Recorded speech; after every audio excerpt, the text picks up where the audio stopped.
Hey, it's time to get out and grow with the Fresh Air team here and Head Gardener Lee McGrady.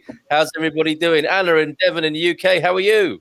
I'm doing good. Yes, the weather's been a little bit on the wet side, and but I've seen lots of wildlife on the bird side of things, and a bit more normality coming back with activities and that sort of thing. And it looks like we've got a little bit of sun trying to come out here, but I can't actually see very well from my bedroom window. But all doing good. All doing good. I've seen some hail over there in the UK. Somebody sharing pictures earlier on today. So, yeah, hope it improves for you. John, also in Devon in the UK. How are you, my friend? Yeah, all right. It'd be nice if we could actually get out into the garden a bit more because it's been very wet here the last probably few days or so. But, yeah, that's just how it is. It's just a bit hard to be motivated when it's quite as wet as it's been. But anyway, that's how it is. But obviously, the apple blossom out in the back garden's taken a bit of a battering, unfortunately. Oh dear. Well, good to have you. Do some photos actually, but I kept forgetting. We keep having to have all the potted plants under the on the back step as well, under the thing where the back steps under a little roof. So we have got all the potted plants under there at the moment. So it's not great, to be honest, but yeah. Fingers crossed for better weather for you both. Talking of motivation and good weather, I think at the other end of the spectrum today, hardworking, bathed in sunshine in Portugal, Head Gardener McGrady, here he is. How you doing, mate? I'm doing absolutely great. Yeah, out on location today. Sat in the van, talking with you. It's, weather update, I suppose. It's 24 today, I think, 23, 24. Yeah. It's forecast to get by middle of the week. I think Thursday's forecast at 27, 28. Yes. Nothing but blue skies. Oh, very nice. And a heat wave forecast for Portugal. So make sure you've got a nice hat for the summer, Lee. It's going to be a hot one, we're told. Well, actually, while you're about it, I mean, this is a gardener's van. Presumably, it's absolutely crammed full of stuff that you're going to need on location, including a kettle, I hope. Unfortunately, no kettle. Got my thermos cup. Yeah. Got me suntan lotion. Don't need that in England when you're gardening. Fantastic. Everything that might be needed. Got all sorts in it. Wow, okay. All sorts. Brilliant. We have some greetings this evening from California. Look at this. Virginia Larson, say hola, bon dia, alegría, todos de California. Really like the intro photos and the soothing music. Me too, Virginia. That was made for us by Gary Austin, our good mate Garvo over there in Alvaza in central Portugal. That matches the feeling that nature gives one. Yes, it's absolutely true. And Gary knows a lot about that. He's put some videos up about his nature walks as well, which I heartily recommend. Lovely man, lovely videos. Paul and Louise here. Louise sent some photos in. I will show those later on. Fantastic to get those. Thank you, Louise. Some lovely shots from your garden. So they'll be coming up, as well as all the questions in this Q&A session. Hello, Carl, Anna, and John. I wonder who that is.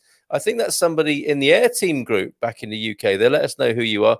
Could be Rowan, could be Ed. And Stephen Wells is here with us. Good on you, Stephen. Are you much of a gardener? I've not managed to find that out about you, Stephen. So should we get underway with the questions then, Anna? Because I think there have been quite a few from people you know who've asked you directly and some in the group. Sorry, no, Lee, the head gardener. Just one moment. Can you do the photos first that Fiona set in? I've just got to dip out the van a minute. Yeah, of course. No problem at all. Yeah, all right. Just one for the photograph. Of course. Yes, absolutely. Let's hide in for a minute. And we can see on the screen here, I think this would be quite good from an ID point of view, wouldn't it? Some beautiful shots from the garden in central UK, central England. Let me just scroll through them. Oh, look at that. Beautiful. A really nice color scheme here, Louise, I have to say. So if anybody wants to shout out on what varieties they are, I won't spoil it for people. That's quite an easy one, isn't it? But absolutely beautiful. Garden's looking lovely over there, Paul and Louise. Some beautiful blooms. I've got a bit of an ID thing as well. They came out okay on the screen there, didn't they, guys? Yeah, I can see them pretty well. Yes. Yeah, perfect. Yes, I made note of an ID or a plant ID kind of question as well. And I was just going to say, don't forget to visit streamyard.com/Facebook for the for if you want to send us a message. By the way, folks, as Perfect. Well. This may well be from John. Is this a message from you, John? It is indeed. So I'll just say this again because basically, so if you forgot to look at it, if you didn't see, or you forgot to give Anna any of your questions, because obviously we have Anna posts and asks if you have any questions to ask us to the Monday show. But if you forgot to comment on those posts, or if you couldn't think of any questions until now, then comment away on our show, and we will do our best to answer those questions, basically. So yeah, I suppose we should probably answer the first of the questions that Anna's already got, because Did you want me to do my lot and then the group ones afterwards? I remember. As you wish. Whichever's easiest for you, Anna. Whilst you're finding your first ones, Stephen's responding. Not a great one for gardening, but we'll be doing veg, etc. If and when we get out from the UK, that'll be nice. Stephen, thank you for that. Going into the blues mauves in the garden at present after the yellow of the daffs. So it is colour coordinated. Very nice, Louise. The daffs, tulips, and primulas of last month. Yeah, blues and mauves looking very nice there. So yeah, over to you, Anna. Yes. So I've got one from Emily, and it's on sowing, as in seed sowing, and they were wondering when is the right time for sowing sweet corn. I think this was possibly from a few weeks ago, so I thought I'd just check when it was the right time. Is that a Portuguese? Is that a Portuguese-based question or an English-based question? UK, sorry. UK.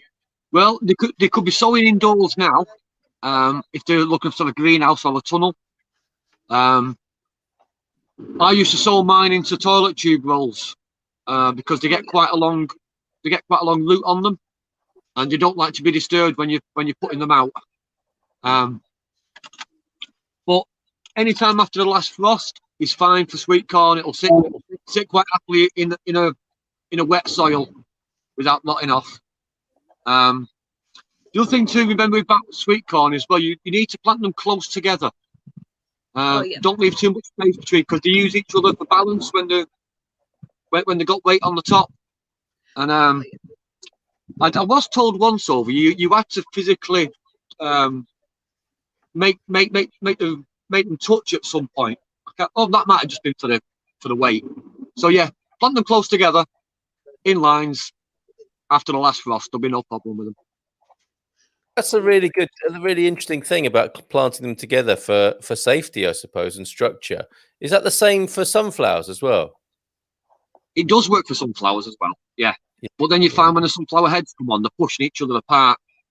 Okay. Sunflowers don't seem to have the same weight issues that the corn has. If you imagine you get a big cob of corn on top of a really thin, tall stem, you get a good gust of wind that can easily snap. So I was always putting them next to each other, as close as possible to each other. Yeah. Okay. All right. Thanks for that. I'll just put in the address of our group if you do want to join us, and we'd love you to do that.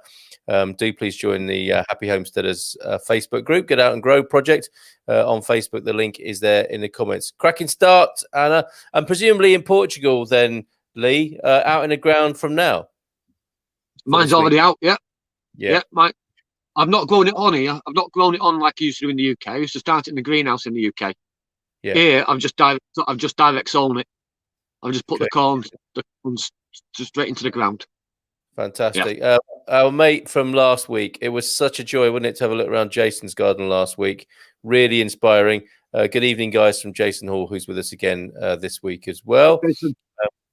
Yeah, hello, mate. In recent October, also looking forward to growing mine. But after watching OK Portugal, their soil has dried rock hard, and they can no longer dig the soil. It's too hard. Well, we'll go into that as well. Not literally, but maybe techniques for softening soil. So does one need to plant veggies in a tunnel over there for sun protection? We'll come back to that. Back to you, Anna, with your list of questions, if you will. Oh, we need you unmuted as well, Anna.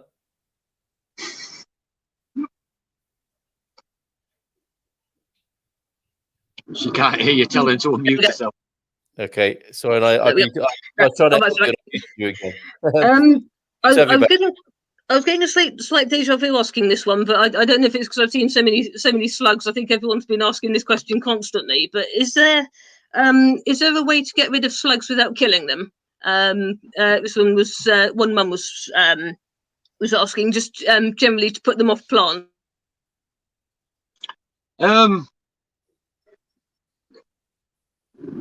There's not a way to get rid of them unless you're going to go out at night with a torch and pick every single slug and snail up.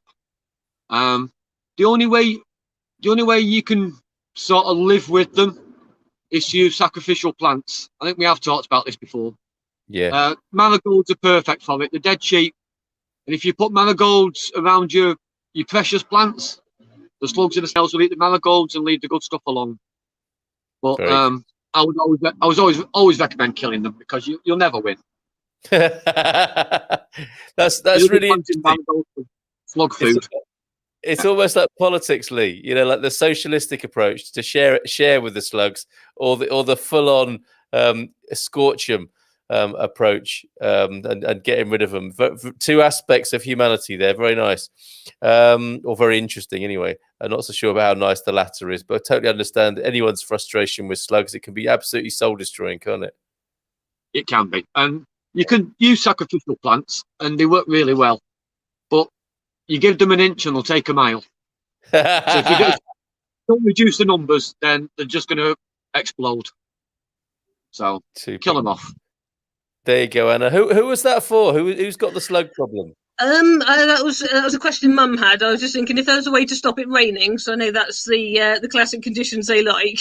But yeah. You do like that now, yeah. And of course, the other thing that Lee suggests. 1 moment. Yeah, sure. Sorry, I've got no problem. Yeah, no worries. The other thing that Lee suggests as well, sorry, I meant to remove him rather than focusing on him there, is going around your garden and taking care of their habitats where they like to lurk under, old bits of wood and stones and things, flat slabs or slabs against walls, and of course a pet hedgehog. Why didn't we think of that from Stephen Wells as well? I saw a beautiful post on Facebook of a mama hedgehog and a lovely little what are they? Fingerlings are they called? Is that what baby hedgehogs are called? I can't remember now. Go on, Joe. That was actually, I just thought of that actually. I was just going to post that in the comments for the video because I just thought of a question for myself. How do you encourage hedgehogs into the garden? So I don't know if Lee would have any ideas on that, or we should have a little look into that. I'll see what I can find. We'll wait a bit for that, I suppose. So just come back. Yes, because there are a number of things you're not meant to do. That I remember, my nan used to be giving them bread and milk and stuff. Yeah, you're not meant to do that, are you? No, things have changed, mate. It's a bit like when you were a kid and used to feed ducks bread. Now you're not supposed to. You're supposed to just take them organic corn and things like that, and a range of daily newspapers and that sort of thing. So we'll find out. And somebody who might know, thanks for that, Stephen. Somebody who might know is Fiona, of course. And as soon as Fiona's mentioned there, I am minded to put this up for a moment, and we'll taunt him this when he comes back. Dig versus no dig. How's it going? I wonder if he's made any progress. Yeah, this should have Eye of the Tiger. Eye of the dig or no dig. Digging and jabbing all the way.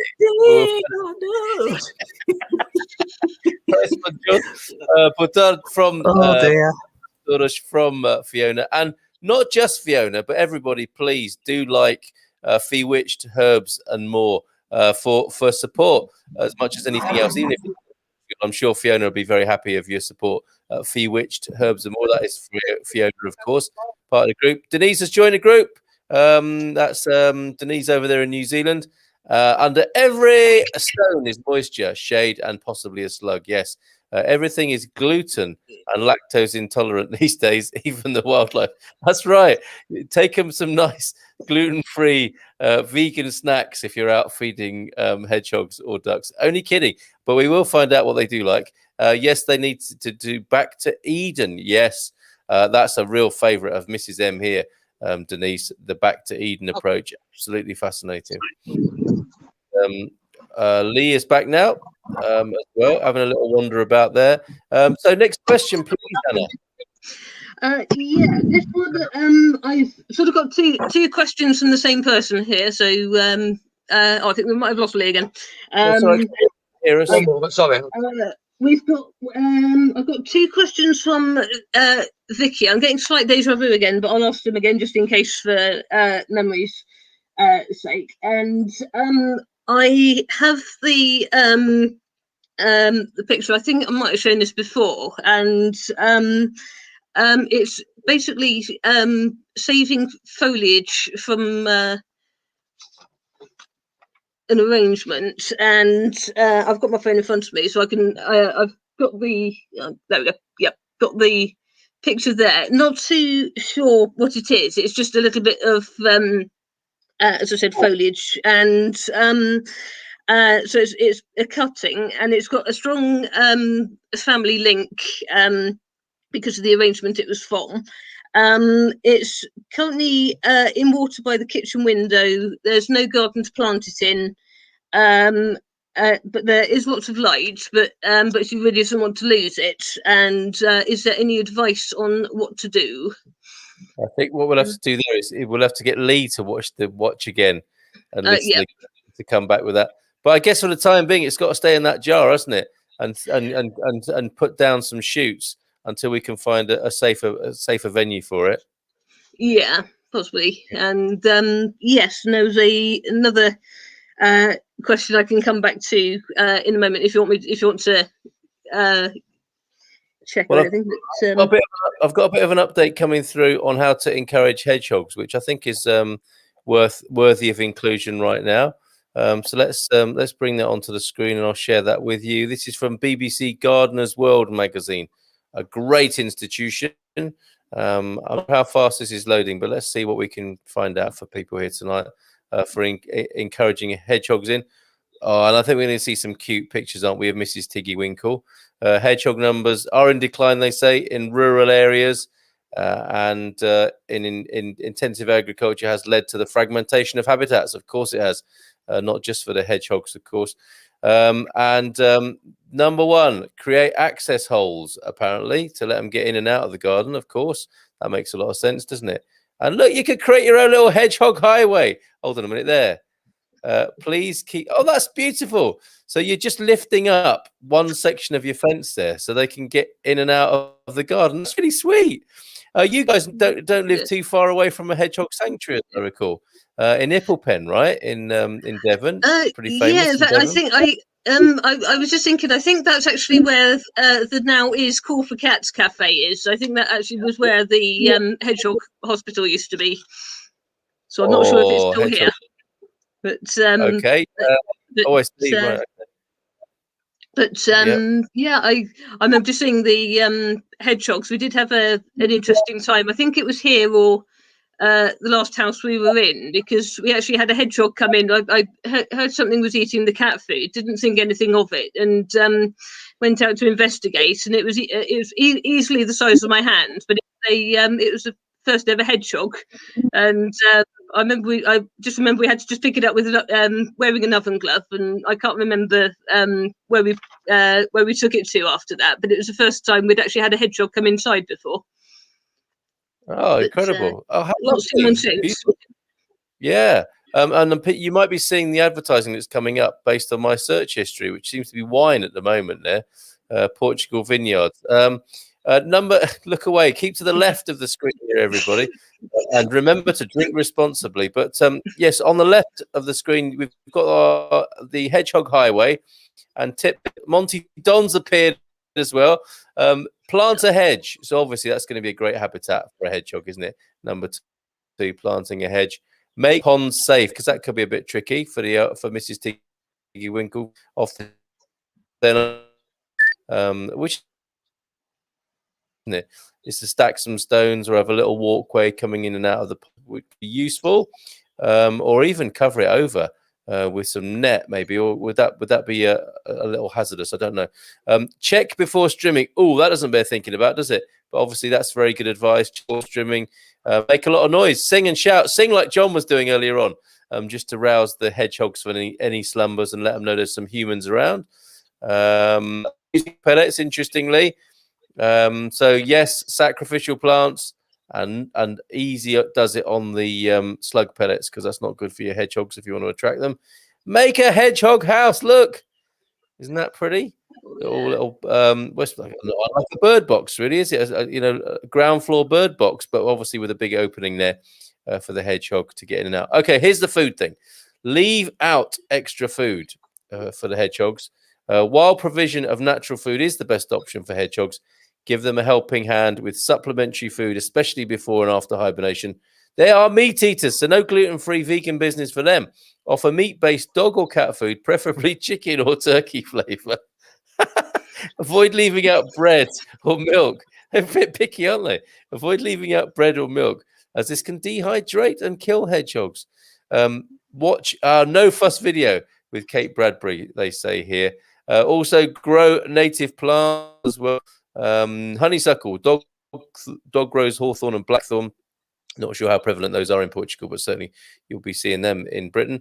Retain twigs and leaves, nice pile, so they can nest, of course, as well. And point number 10, yes, if you're stacking a bonfire, make sure you check it, turn it over, make lots of noise, so all the creatures in there get a chance to depart the bonfire rather than getting caught up in that. So there you go. That's how to attract the hedgehogs into the garden. And I do believe they are found in central Portugal, Fiona, to answer your question. And it's a pleasure to promote you and your Fee-Witched herbs and more.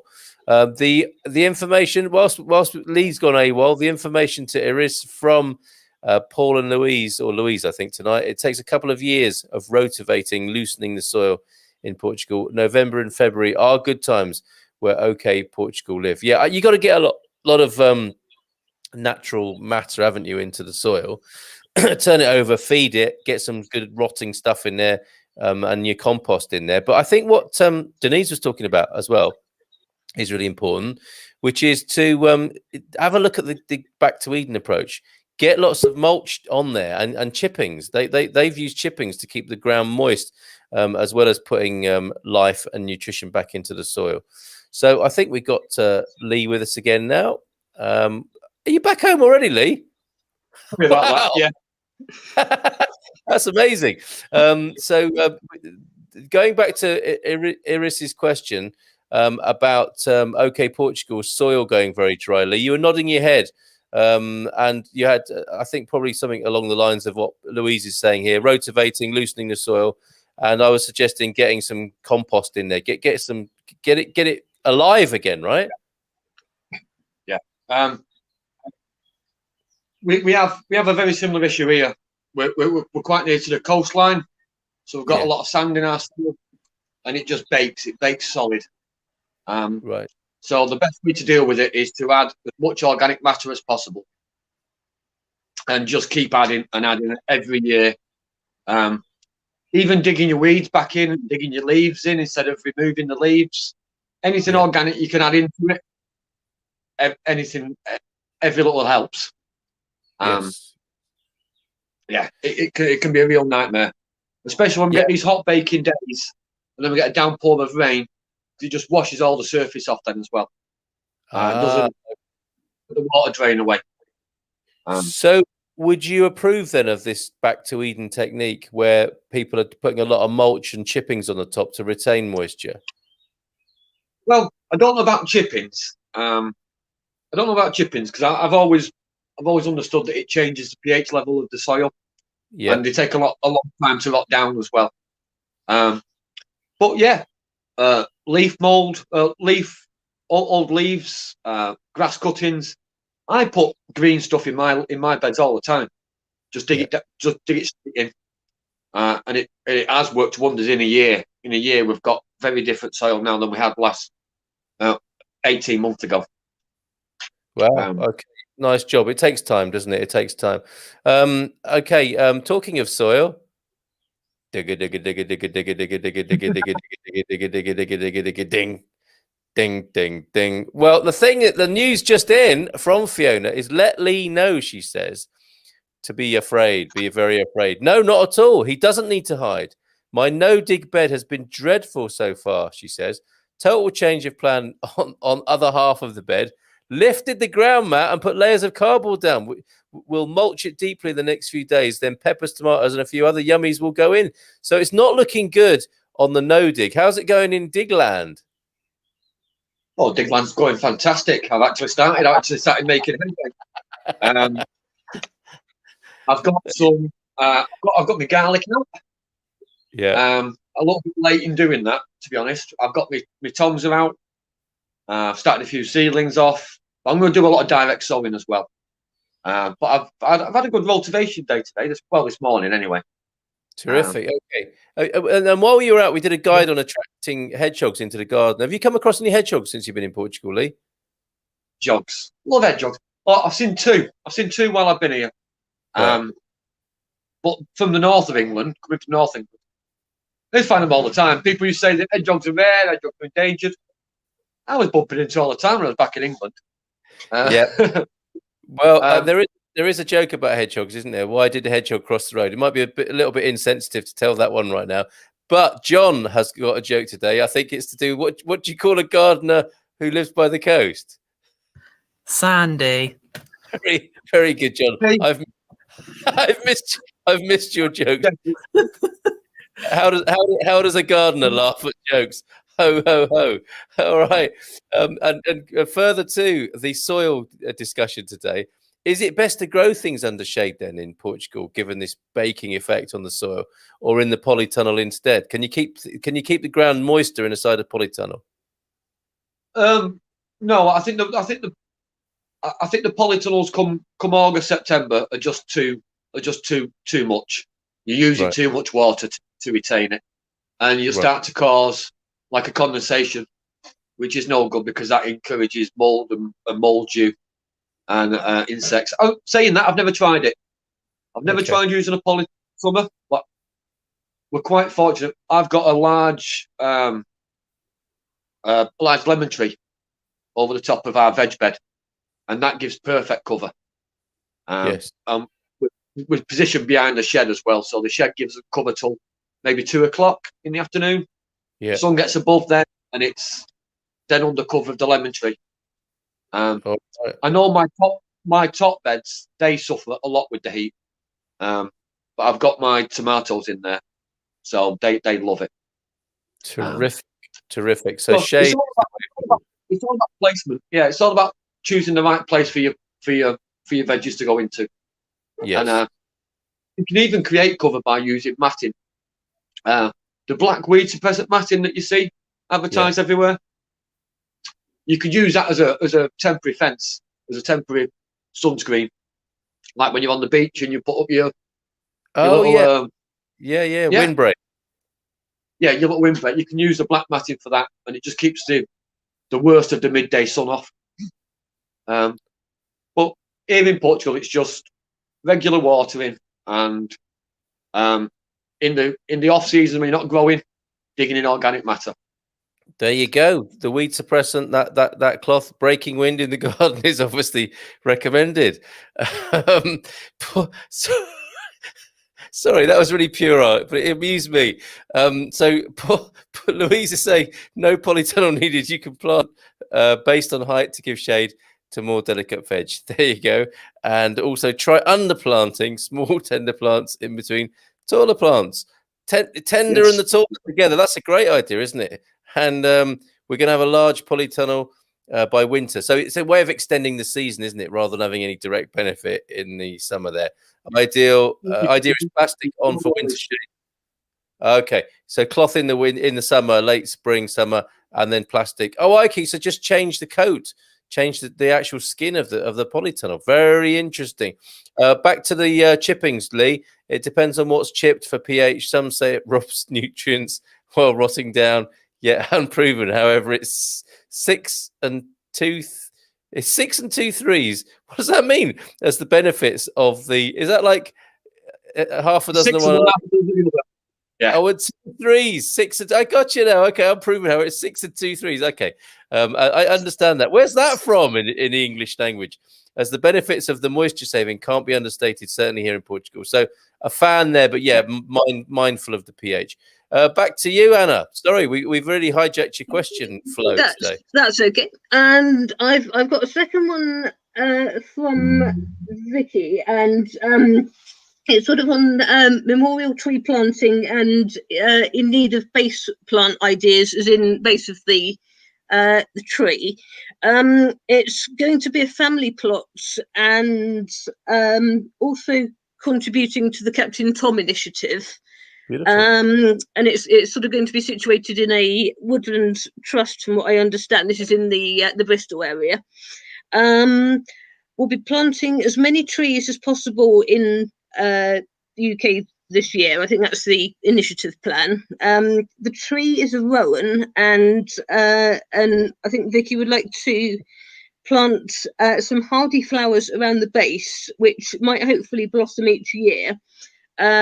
But not sure what to plant. Is there any suggestions? John, does First yours of all, rowan trees? Oh. He's muted up. His comments have been lost. No, there he is. I just was thinking we could call it Ford because of our friend Rowan Ford. Okay, all right. Back to you, Lee. I don't know. That's just weird, isn't it?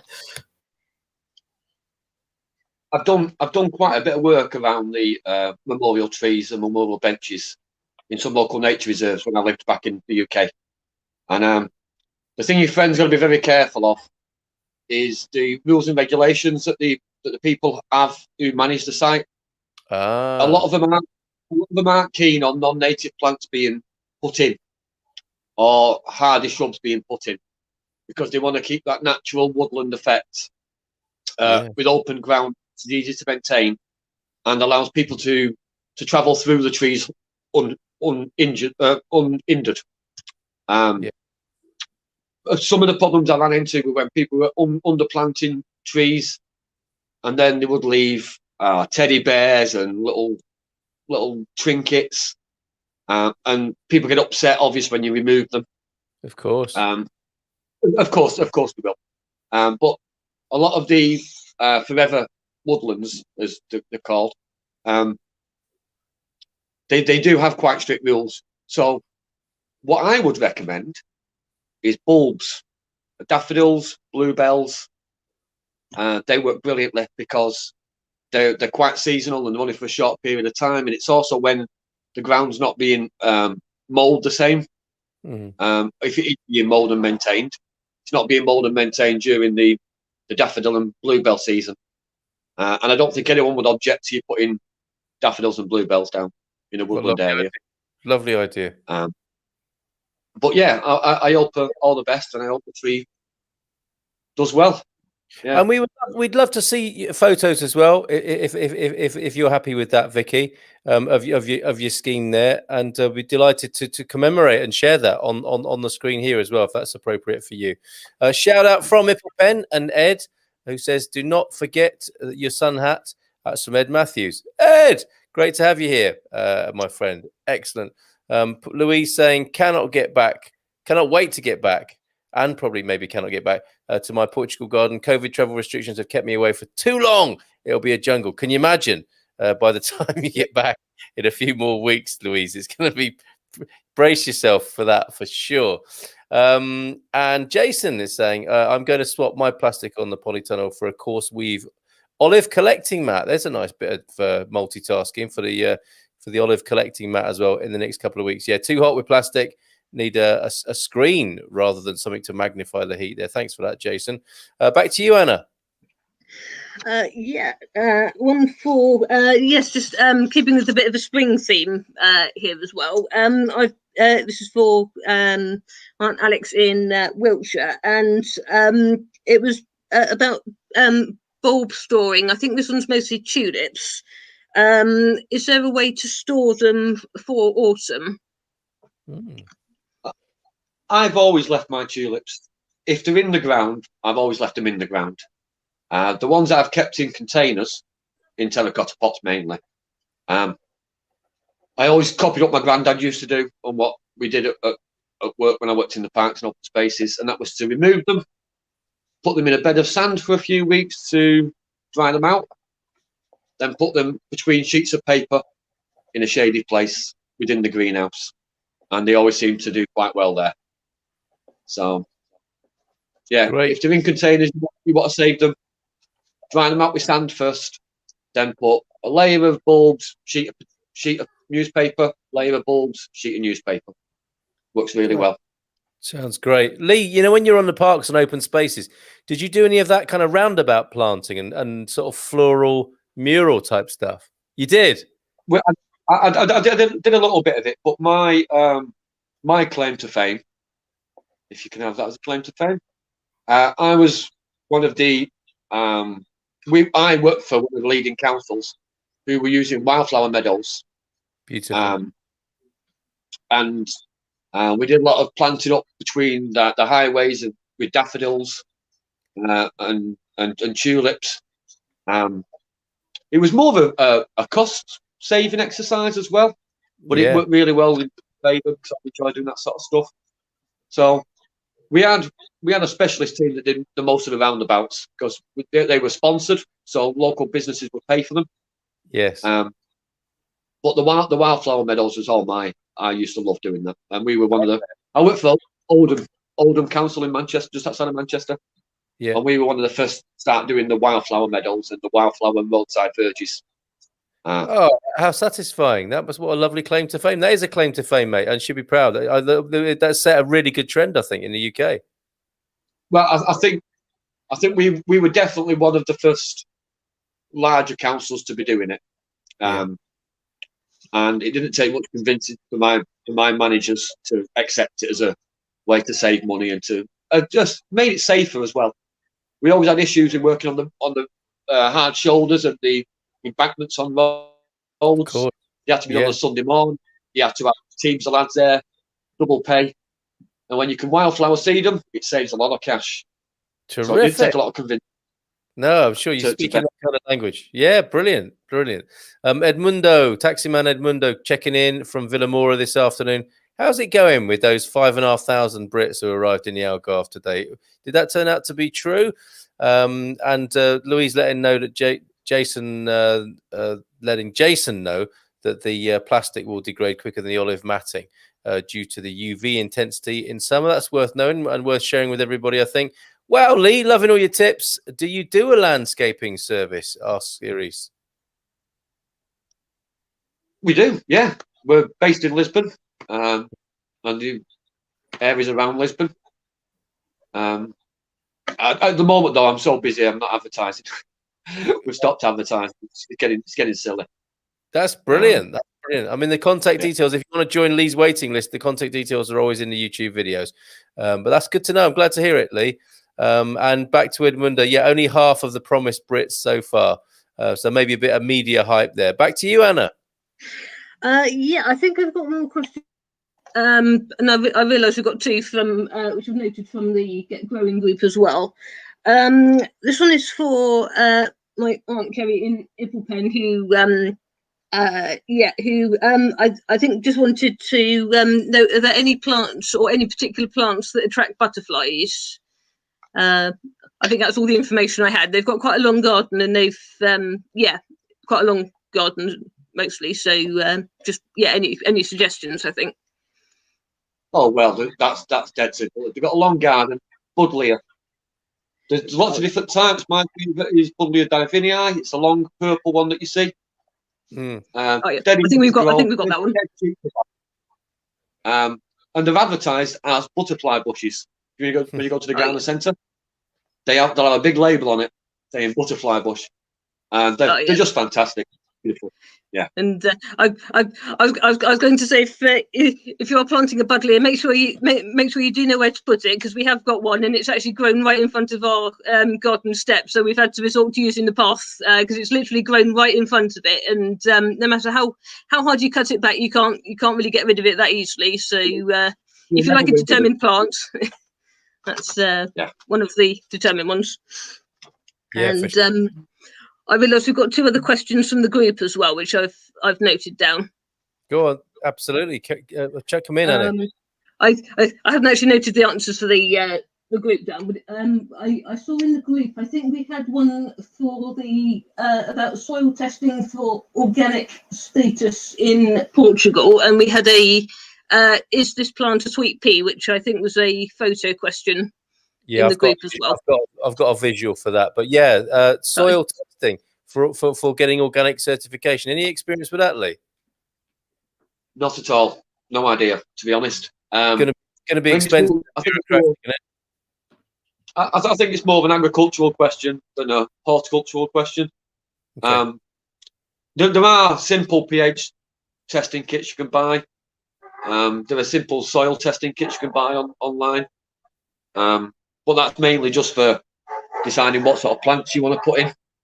Yes. I have no idea what the regulations of big of organic farming. It seemed to me that it was a question related to proving, provenance and organic status when maybe selling. So I think absolutely rightly, you're going to be needing to go to the Ministry of Agriculture, aren't you, in Portugal for that sort of help, by the sound of it. That would be the route to go in England. Would be a call to DEFRA and speak to them, and they would put you onto a good organisation in your area. But yeah, it's not something I've come across here in Portugal. Okay, all right, John. We understand if you've got to go, you like a prompt finish. So thank you for your efforts this afternoon. Much appreciated. And we'll finish with that final question. And after we've heard about Paul and Louise burning out a clutch, trying to pull out a buddleia stump. See you later, mate. Yes, they are. You want that at the end of the garden, really, don't you? You don't want to put it, as Anna said, in front of your house or in front of your window, because they're big, aren't they? They can really grow huge and take root. I got quite a serious hand injury off a buddleia plant a few years ago digging one out. They're awesome. Oh yeah, right. It was so large, I'd pruned it back. I pruned it down to a manageable size. And when I went in with a spade, I'd got a cut branch had gone straight between my thumb and my next finger. Oh! I felt it going in, and I stopped and looked at it, and I could see the blood running down my spade handle, and thought, that's not going to be pretty. Oh dear, oh dear. Okay, so be careful. They're still my favourite butterfly bush, though. They're still one of my favourite flowers. It sounds like the sort of respect heavyweight fighters have for each other afterwards, doesn't it? Fiona saying, depending on where, there is soil testing via the University of Coimbra. That's really helpful. Thank you for that, Fiona. Denise chipping in, if you do a landscaping business, can you chip the branches off trees so people can do back to Eden gardening? Olive tree pruning would be especially good, says. So she's liking the olive tree pruning there. I'm making a mental note of that as well, Denise. Thank you for that. And the agricultural help in Portugal is IFADP. Thank you, Edmund. That's really helpful. Marvelous. So, this plant, I think this was the one in question in the group during the week. And it does look like a beautiful sweet pea, no doubt about it. They're growing all over the place at the moment. Yeah. And it's like a wild sweet pea known as vetch, isn't it? It's the same family, or do they just look like each other? It is the same family, but I think that is a sweet pea. And I've seen quite a few of them at that'd be about this time last year. Yeah. Well, it seems to be everywhere. The source I've got is vetch, according to this photographer, and we'll give him a credit here. Mike Finn, common vetch seen in Alvor in Portugal some time ago, but they haven't changed at all. And the vetch seems to have more of this kind of leaf pattern here, very, very close set of leaves that look different to me, to my memory of sweet pea. An absolute favourite plant of mine. So I'm going to go with vetch on that. But you say they're related anyway, Lee. I'm looking at a very small screen, and I can make out the flower. I can't really make out the leaf shape on it. So I was just going off.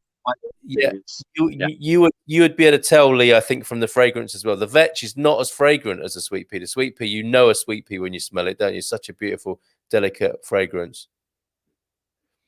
Yeah, and I think the sweet peas in Portugal are slightly different than the ones I'm used to being grown at home as well.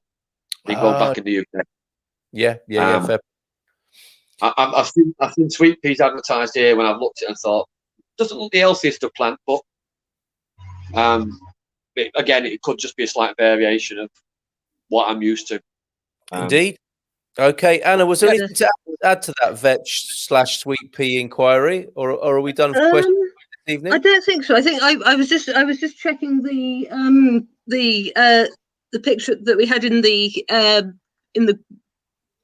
group. That was I think that was the picture that prompted the question. Oh yeah. I think that was the main. We're going to go with vetch for that. I think from what I've discovered there. But I do give way obviously to Head Gardener McGrady with his opinions on these things. Obviously, he's the main man here. There's another. Yeah, maybe not the best. Yeah, we can go to the group for that. Now, Edmundo. Sorry, Anna, carry on. That's right. I was just going to say, just sort of vaguely remembering something from vetch. I think I was going to not that I've actually dealt with it before. I think I've seen it when I've been working gardening, not at home. But I think vetch is one of those you need to be careful when you're handling it. I think. Lee, am I correct in thinking the sap can if the sun if it's a sunny day and you get the sap from the vetch on your hands, it burns or something like that? Am I thinking that's something to do with it? I've never been warned about it before, and I've never heard of it. Oh yeah. Maybe it is. Maybe I've just never heard of it, but I've never had any trouble pulling it out, and I've pulled it out many times. And I mean, you often wear gloves anyway, don't you? Doing that sort of thing, which is probably worth precaution.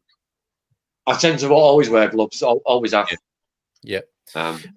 Great question to finish with here. We're talking about an export possibly here from Portugal to the Netherlands, and Taximan Edmundo says, I have a client who wants to buy olive trees and ship them to the Netherlands. The people look to be experts in this matter, but they don't know if it will survive a trip to the Netherlands. So if you were shipping a tree, I mean, do trees travel well, and what's the best way to ship them so that they get the best chances, Lee? Trees do travel really well now. They've got new techniques for removing them, where they use big hydraulic machinery. Yeah. And they put a big chunk of root with that. They put them in big Hessian sacks. They're maintained well. I've had trees moved from all over Europe into England. I've not moved anything yet in Portugal of any real size, but in the UK we were quite happily moving 30, 40-foot trees without problem. Wow. Yeah. Well, that's incredible. There's specialist companies that deal with it. Yeah. And when you're talking about £7,000 to £30,000 to £40,000, they are real specialists, and they can move anything anywhere. Yeah, they do really well with it. Incredible. Is that how much some trees can cost? Oh, it's ridiculous money. Yeah. I've seen some big trees I've seen a couple of redwoods that were moved, and I believe they were knocking off for £45,000 each, and we moved 8 or 9 of them. Incredible. Yeah, fantastic. I'm glad to hear that there's such a respect and value. That's fantastic. So it sounds like Taximan Edmundo, you can tell your clients that it shouldn't be too difficult to ship olive trees. This is the country to know about it. Yeah. Should we use dry ice, they say? Is that necessary when moving plants? No, I don't think so. Not for olive trees. Probably not. See, that's if you want to film a horror movie down in the Algarve, you need a bit of dry ice. And Fee, just finally here, not needs to check the ID, but not aware of such an issue, Anna, for your safety there with the sap. But it's a worthwhile precaution, as mentioned before, to wear gloves. And thank you, Edmundo. He's just shared what we're doing with 15 of his groups involving UK people in Portugal. So that's a lovely plug, which means, Lee, you might have to open a branch down in the Algarve, which is not the end of the world, is it? Look, we can go into business with Edmundo here. Do you want to be my partner? I get olive trees, €5 for the baby ones. That's interesting. We're going into the olive tree business, Anna. This time next year, Rodney, we're going to be rich. Think of all that oil as well. Terrific. So I think we've lost Lee for the time being there. Anna, great job tonight. Excellent. More do send questions our way. What's the best way for people to ask questions, Anna? You can either get in touch with us when we go live around 6:15, and I'll probably save everyone with the T's and C's of StreamYard again, as I keep mentioning every evening. But you can find us on the Facebook group and get in touch. And if there's anything you want us to answer in the meantime, you can just get in touch, and I'll do the classic, and if I don't know, I'll tag Lee in the answer. So if we don't know, we'll get Lee to answer it for you. Yes, absolutely. And feel free to share the links for these as well if you want to. I was going to say, if you want to encourage any new gardeners, or if you know anyone who might be interested in gardening, you can always get in touch and direct them to this group, and we're live most Mondays around 6:15. Fantastic. Great job, Anna. I was going to say UK time, but that might vary depending on where you're tuned in from. Absolutely. We're on the same time zone for Portugal and the UK. But yes, obviously elsewhere. You were available on YouTube for wherever you want to catch up. Great job, Anna. Yeah. Great job, John. Thank you, Lee. Head Gardener McGrady. We'll see you next week at 6:15 next Monday. Bye for now.